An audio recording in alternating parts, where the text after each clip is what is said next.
Madame, Monsieur, bonsoir et bienvenue dans le 20h de TFM. Dans l'actualité de ce mercredi, les travailleurs de la justice prolongent leur mouvement d'humeur.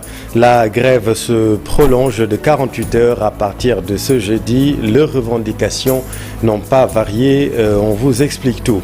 Le député Amadou Ba et le chroniqueur Badara Gadiaga à la division de la cybercriminalité. Plusieurs personnalités politiques comme de la société civile ont fait le déplacement pour soutenir le chroniqueur de l'émission Giancarlo. L'actualité, c'est aussi la visite du président de la République, Bassirou Diomaye Faye, aux États-Unis. Le président américain veut multiplier, dit-il, les deals avec l'Afrique. Voilà pour les titres et tout de suite le développement.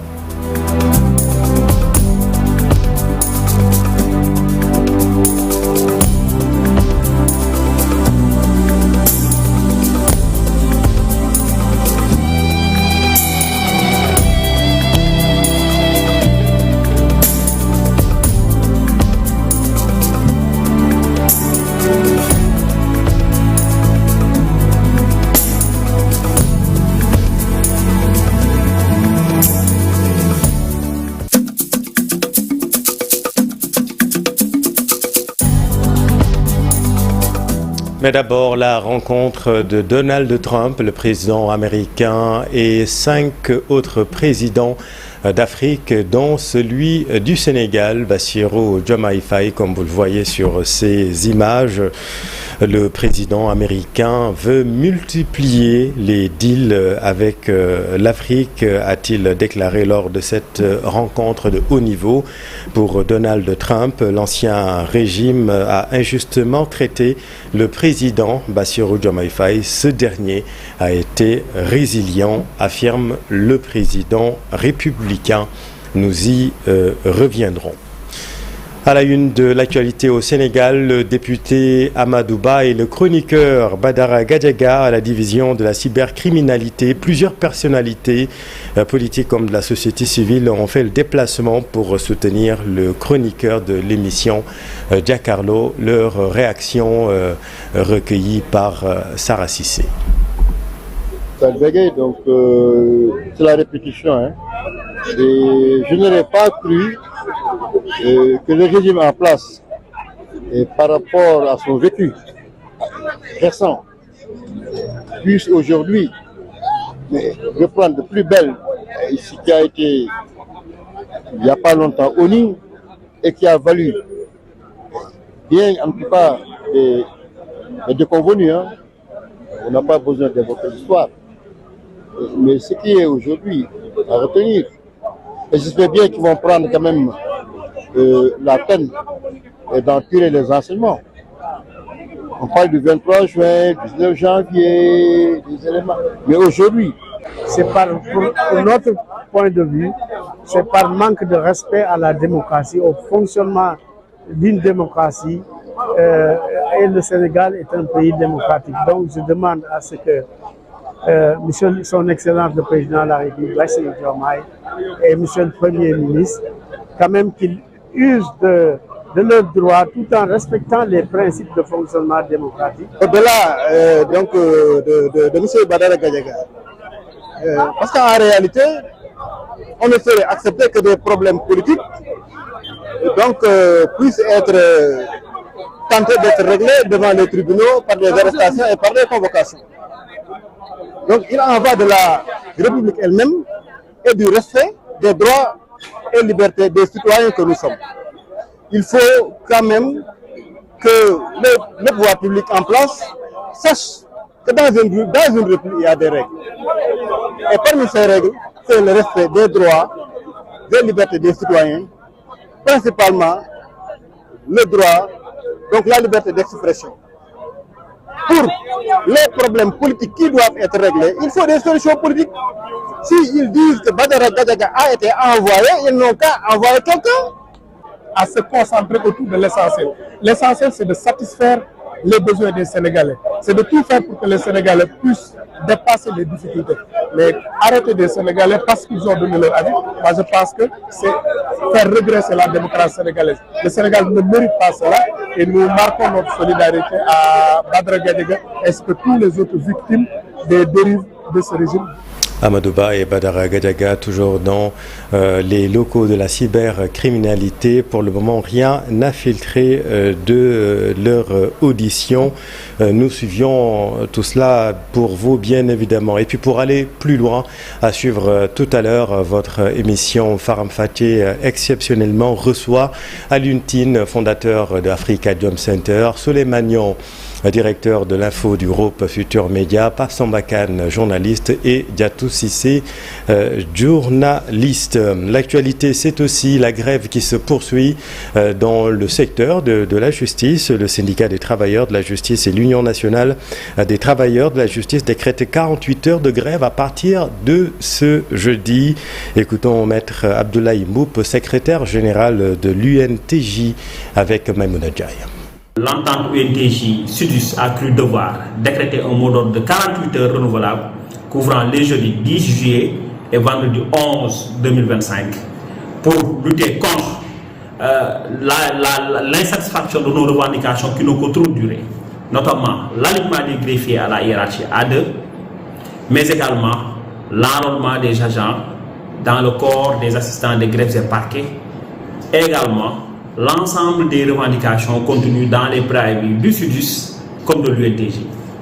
Face à cela, nous appelons solennellement à M. le Président de la République, gardien du bon fonctionnement des institutions, mais également son Premier ministre, à s'investir pour que cette situation, qui n'a que trop duré et qui impacte nécessairement sur le bon fonctionnement de l'institution judiciaire, s'implique du dossier pour y mettre un terme définitivement.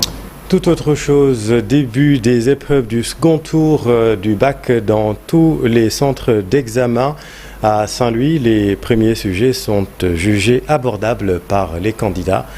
Le point avec Ousseynou Diop et Habib Seck. Les épreuves du second tour du baccalauréat général ont commencé sur tout le territoire national. Au lycée technique André Pétavin, les candidats ont planché sur les épreuves de mathématiques à 8 heures. Déjà à 9h20, les candidats les plus pragmatiques et les plus confiants ont rendu leur copie aux surveillants. C'est abordable, en quelque sorte, on peut dire ça. C'est abordable, c'est différent des premières épreuves, en fait. Parce que là, ça a été à notre portée. Il m'a resté à peine 28 points et je pense qu'avec ces épreuves-là, je peux facilement les retrouver, Inch'Allah.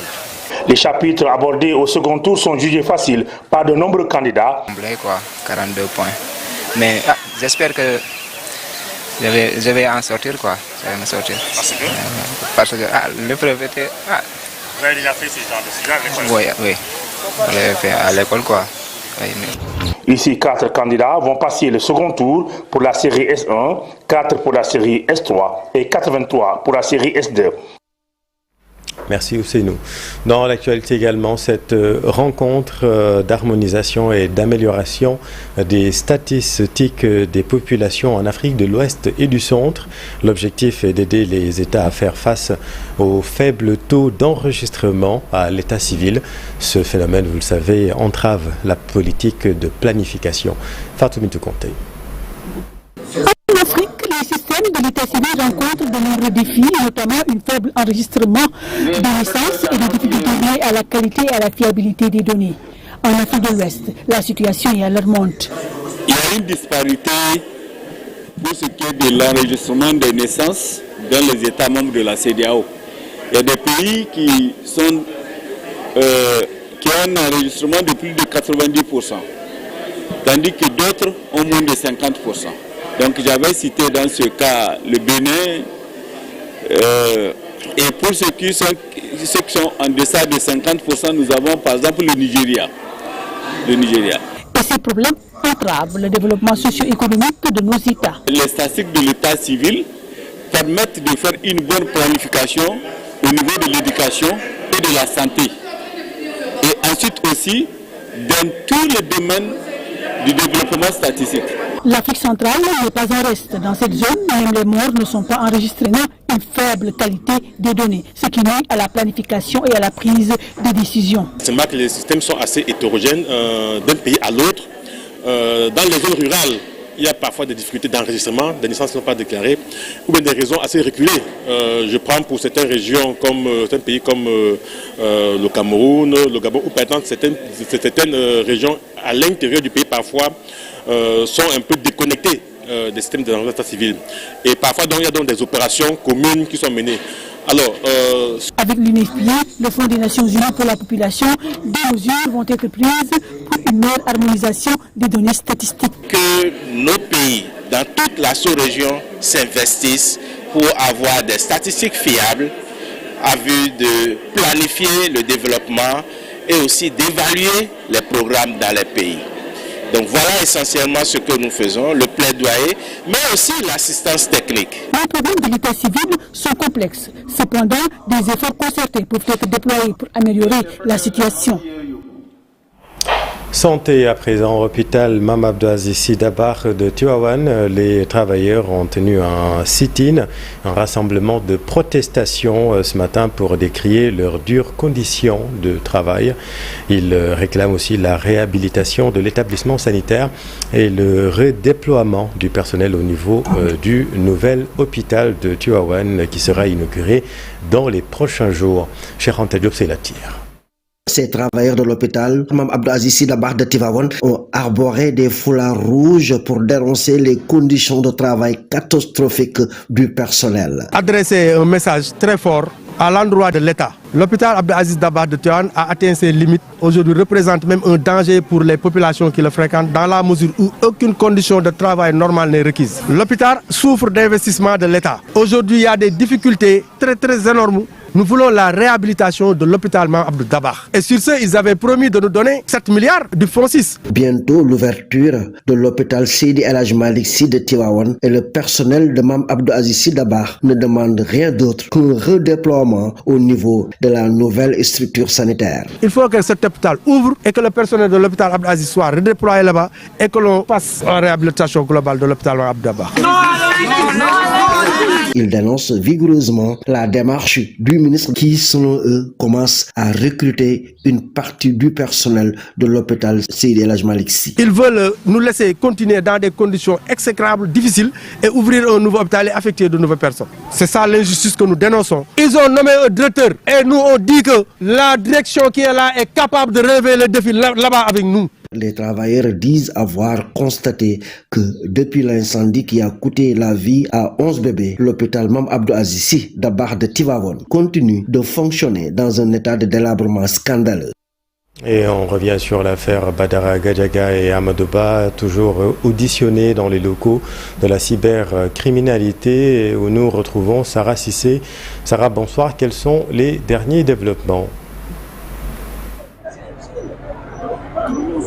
Bonsoir Chérif. Alors on peut dire que c'est une journée qui a tenu toutes ses promesses dès que l'information a fuité hier sur les médias mais également sur les réseaux sociaux. L'information autour de la convocation de Badara Gadiaga, du chroniqueur Badara Gadiaga au niveau de la division de la cybersécurité et ou de la cybercriminalité, ce selon amis, sympathisants, proches, politiques, activistes, journalistes sont tenus à assister à cette journée, à venir soutenir le chroniqueur Badara Gadiaga. Badara Gadiaga qui est arrivé à 15h40 pour honorer son rendez-vous avec les éléments de la division de la cybersécurité. Badara Gadiaga qu'on a vu arriver en héros, on peut dire, en guest star. Il s'est même tapé un bain de foule. Il a encore une fois réitéré ses propos en disant qu'il n'y a pas d'alternative à la justice et qu'il réitérait ses propos. Il n'a formulé aucun regret. Il est assisté, parce que ça fait maintenant 5 heures qu'il se retrouve dans les locaux de la division de la cybercriminalité. Il est assisté par ses avocats que sont Maître Djibi Diallo, Maître Malik Fall, Maître Alioune Badara Fall, Maître Latir Faye, Maître Souleymane Soumaré et Maître Oumar Youm. Donc cela fait 5 tours d'horloge. Bientôt, qu'il est à l'intérieur. On ne sait pas encore ce qui s'y passe, mais on est là. On veille au grain pour justement vous informer des moindres détails de cette audition très attendue, très suivie par les Sénégalais, d'où qu'ils se trouvent, d'ici et d'ailleurs. Et on nous a également parlé de la convocation de Amadou Ba, vice-président de l'Assemblée nationale, mais jusqu'ici, Chérif, c'est une information que nous ne pouvons confirmer. Nous étions là 1 heure avant que Badara Gadiaga arrive. Nous n'avons pas vu Amadou Ba arriver et au moment où je vous parle, on ne sait vraiment pas s'il se trouve dans les locaux de la division de la cybercriminalité. Merci beaucoup Sarah Cissé pour toutes ces précisions. Vous suiviez tout cela pour nous. Nous allons revenir largement sur cette actualité tout à l'heure, encore une fois, dans votre émission. Faram Fatia, exceptionnellement, Chérif Dia reçoit Alioune Tine de Afrikajom Center, Souleymane Niang, directeur de l'information au groupe Futur Média, Diatou Cissé, journaliste, et le journaliste Pape Sambakane. Allons à Paris pour parler de ce geste héroïque en plein cœur du 18e arrondissement de Paris. Un compatriote, un Sénégalais du nom de Fousséinou Samba Cissé, originaire de Matam, a risqué sa vie, comme vous le voyez sur ces images, pour sauver des enfants d'un incendie. Fatima Touré.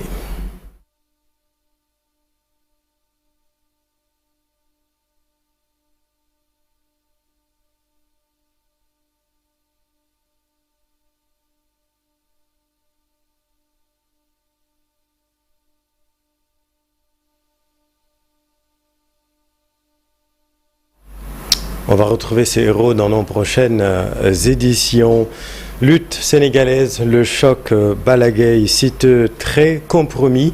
La suspension du lutteur Siteu pour non-soumission au contrôle de dopage en est l'origine. Ainsi, l'urgence de la lutte antidopage est aujourd'hui plus que jamais un sujet d'actualité dans l'arène sénégalaise. Le commentaire de Papis Diaw. C'est l'esprit qui résume ce combat qui ira crescendo aussi longtemps que le sport existera ici-bas. La lutte sénégalaise sous les projecteurs pour une polémique dont l'issue pourrait fragiliser ou consolider la lutte antidopage au Sénégal. L'énigme du moment, c'est faut-il sauver le combat Balaguer Siteu ou s'appliquer cette charte fondamentale du sport moderne.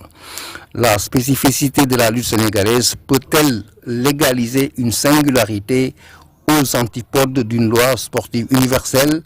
La réponse est sans doute non pour les progressistes et les défenseurs de l'éthique sportive. Au-delà du recours auprès du TAS, le tribunal arbitral du sport, l'enjeu se situe ailleurs. Certes, l'instance rendra son verdict et l'activité se poursuivra, mais cette probable déconvenue pour les amateurs doit être une extraordinaire occasion pour lancer enfin le processus de modernisation de la lutte sénégalaise. En d'autres termes, être sensible et ouvert aux nouvelles réalités du monde, autrement s'installer dans l'équilibre de sa traditionnalité et de sa modernité. Religion à Tchapong, dans le diocèse de Thiès, la communauté catholique Saint-Pierre s'est réunie pour célébrer son saint patron dans un élan de foi et de solidarité. L'occasion de rendre hommage à une figure majeure de l'église locale, feu Monseigneur François-Xavier Ndione, premier évêque de Thiès, rappelé à Dieu il y a 40 ans. Les 20 ans d'engagement laïque de l'Association des femmes catholiques célébrés en même temps, messe présidée par abbé Charles-Pierre Dienne, directeur du moyen séminaire de Thiès. C'est un reportage de Daniel Diouf et Ababakar Kamara. Ici, à Tchapong, dans la commune de Thiès-Nord, les fidèles du Christ n'ont pas encore de lieu de culte. C'est dans ce cadre encore bien rural, mais empreint de chaleur humaine, que la communauté ecclésiale de base Saint-Pierre a célébré son saint patron. Jusqu'ici, elle ne dispose que de cette vieille chapelle qui n'est plus fonctionnelle. Sur ces images, la future église en chantier, la construction portée par la solidarité et la générosité de tous. Une œuvre de foi que les fidèles mènent dans l'esprit même des paroles du Christ à Saint-Pierre. Alors aujourd'hui, nous comprenons bien ces paroles de Jésus. tu es pierre, et sur cette pierre, je bâtirai mon église. Chaque baptisé constitue une pierre vivante dans l'édifice de l'église du Christ. La question fondamentale que chacun d'entre nous devrait se poser est celle-ci. Que puis-je apporter pour la beauté de notre église ici à Tchapon? J'aime bien cette phrase que je partage souvent aux séminaristes. Dieu ne choisit pas ceux qui sont capables, mais il rend capables ceux qu'il a choisis. Bu kenn ne mënuma yàlla mooy mën loo bu kenn ne amuma yàlla mooy maye mooy dénkaane. Soyons généreux. Cette célébration a aussi marqué les 40 ans du rappel à Dieu de feu Monseigneur François-Xavier Ndione, premier évêque du diocèse de Thiès, lui-même originaire de Japon. Monseigneur François-Xavier, le bâtisseur, le père fondateur du diocèse de Thiès, l'homme de vertu qui aura laissé derrière lui un bel héritage matériel et spirituel. Monseigneur François-Xavier était un charismatique visionnaire. En 1969, Monseigneur Ndione entame au cours de cette première année les chantiers du diocèse de Thiès avec 7 paroisses. En 1985, il part en nous laissant 18 paroisses. Quelle fécondité, quelle bénédiction, quelle action! Dois-je parler d'hôpital, de dispensaire, de collège ou d'école? Le diocèse de Thiès et au-delà de l'Église du Sénégal a une dette à l'égard de ce grand apport, dont le visage restera à jamais gravé dans nos cœurs et dans nos esprits. L'autre temps fort de cette fête patronale, les 20 ans d'existence de l'Association des femmes catholiques de Tchapon, placée sous le patronage du défunt évêque. 20 ans d'existence dans le dévouement et dans l'engagement, ces femmes appelées à cultiver cet engagement et la foi chez les plus jeunes. 20 ans d'existence de l'Association des femmes catholiques ici à Tchapon. Alors, transmettez votre sens de l'engagement à la jeune génération et allaitez vos enfants avec ce lait de la foi. Les membres fondatrices de l'Association des femmes catholiques de Tchapon dans la commune de Thiès-Nord ont été honorés lors de cette belle cérémonie, portée par les voix sacrées de la chorale grégorienne Saint-Jude de la cité Kermassar, en banlieue dakaroise.